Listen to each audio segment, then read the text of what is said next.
नमः पार्वती पतिये हर हर।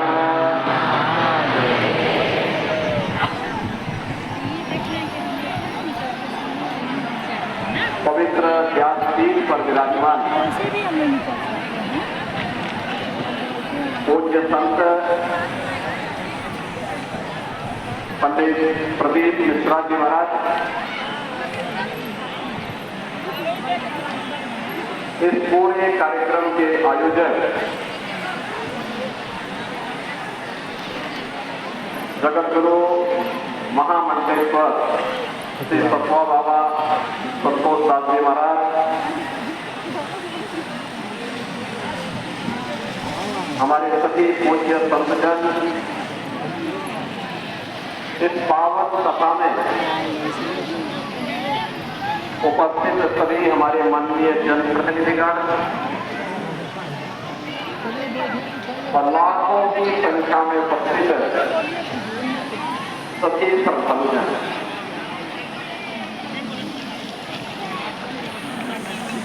बाबा विश्वनाथ इस पावन धरा पर और मां गंगा के पावन तट पर शिव महापुराण की पावन कथा और श्रवण का आनंद आप सबको प्राप्त होगा। बताइए हम चलिए। मैं सबसे पहले कथा व्यास पूज्य संत पंडित प्रदीप मिश्रा जी का आप सभी काशीवासियों की ओर से, प्रदेशवासियों की ओर से और श्रद्धालुजनों की ओर से हृदय से स्वागत करता हूं, अभिनंदन करता हूं।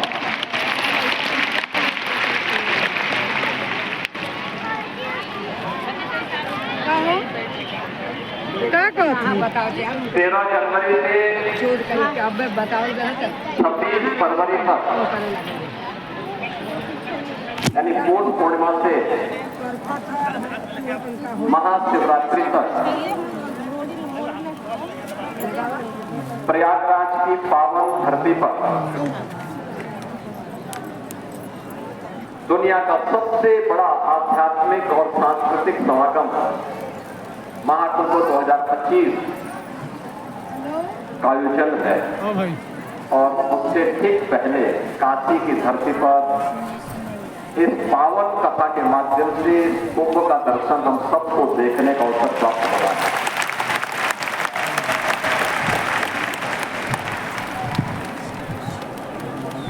जिस अनुशासन के साथ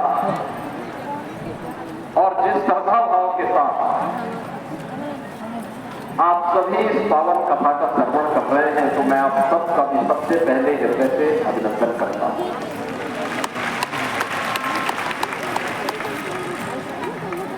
अभिनंदन दोनों प्रकार का, भगवान शिव का भक्त होने के नाते भी, सनातन धर्मावलंबी होने के नाते भी, और उत्तर प्रदेश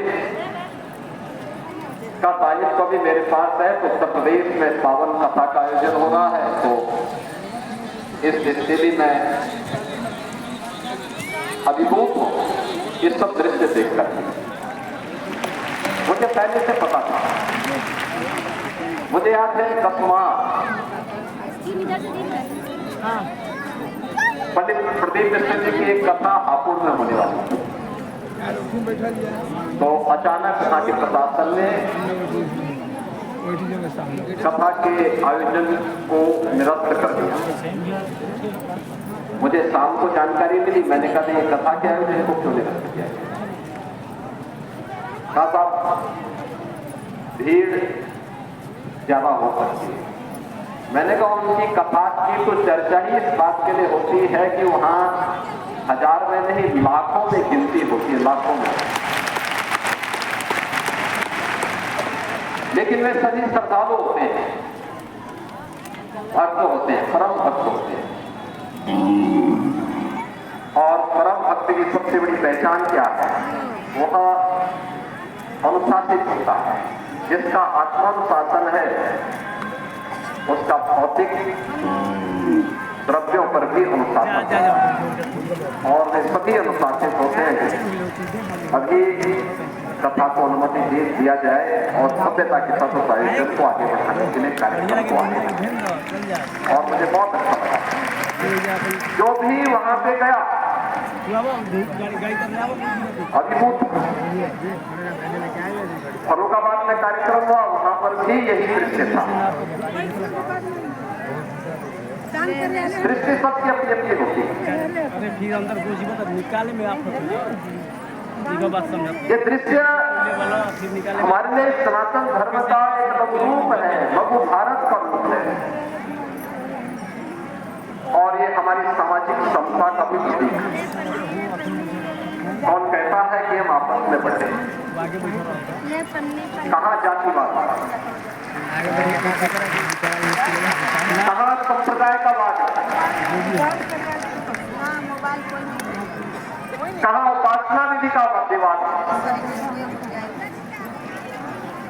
हम तो सब एक होकर के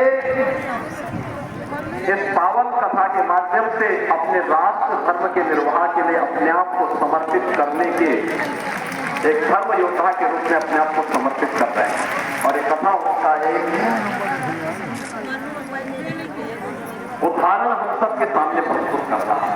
जब मैं कथा के विहंगम दृश्य को देख रहा हूँ, एकदम सामने बाबा विश्वनाथ का धाम, माँ गंगा का सानिध्य है। कितना बप्पा बाबा ने ऐसा स्थल चयन किया कि एक साथ बाबा के भी दर्शन हो और माँ गंगा के और माँ अन्नपूर्णा के भी दर्शन हो, बाबा भैरवनाथ जी के भी दर्शन हो। यानी यहाँ से एक साथ, यानी कथा भक्ति नहीं सुन रहे हैं, साक्षात देवादिदेव महादेव भगवान विश्वनाथ भी सुन रहे हैं।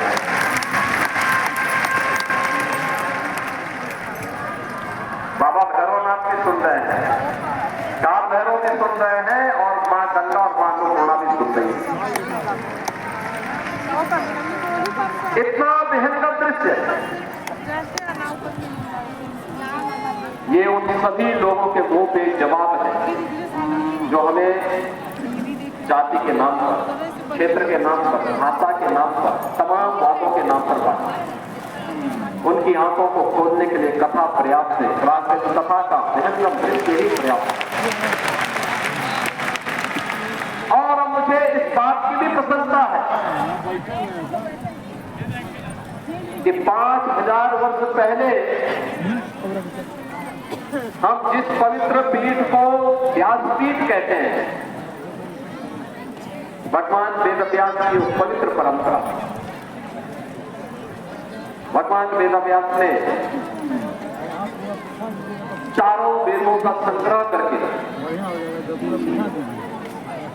आने वाली पीढ़ी को दिया।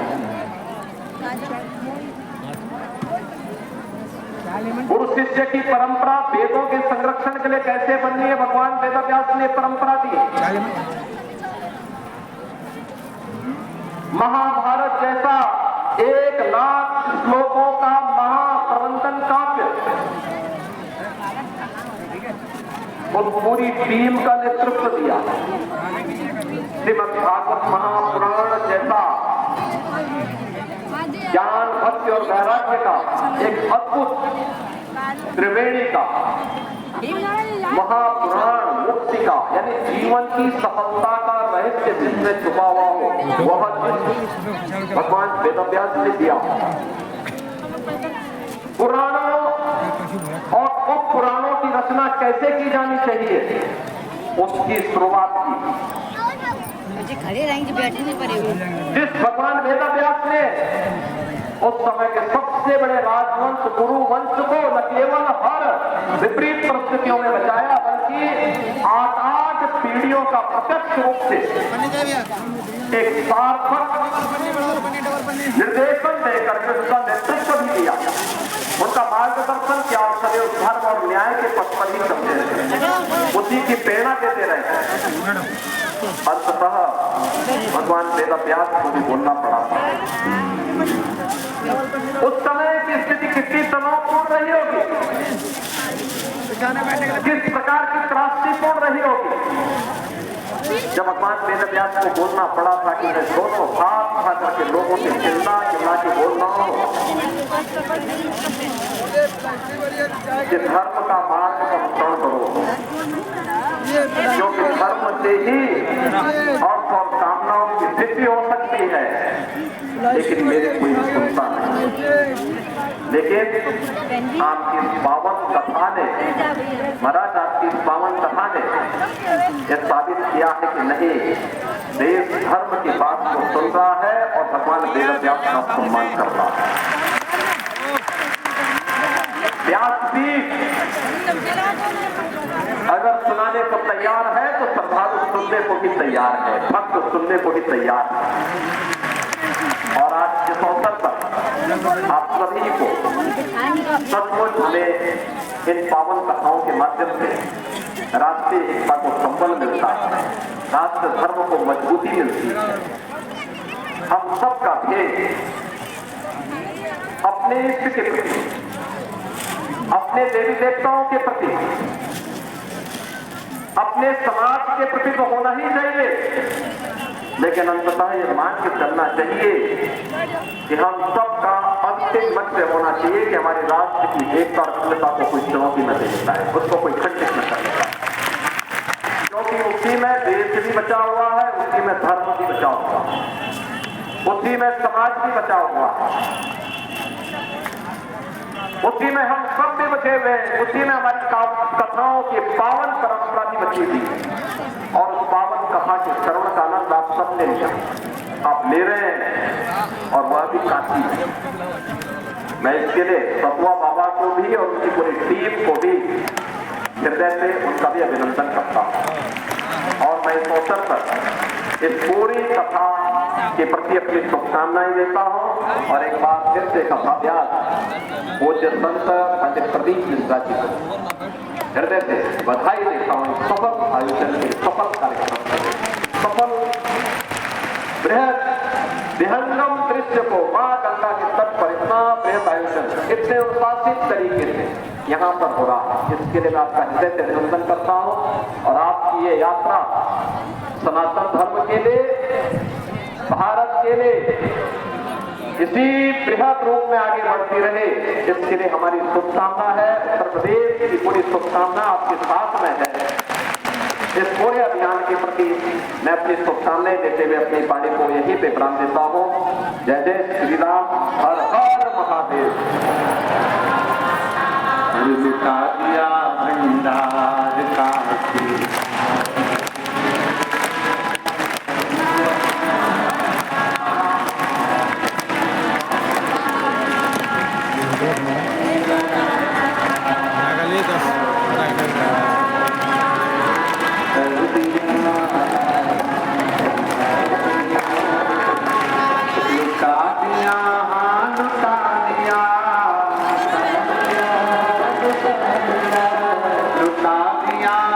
लुटा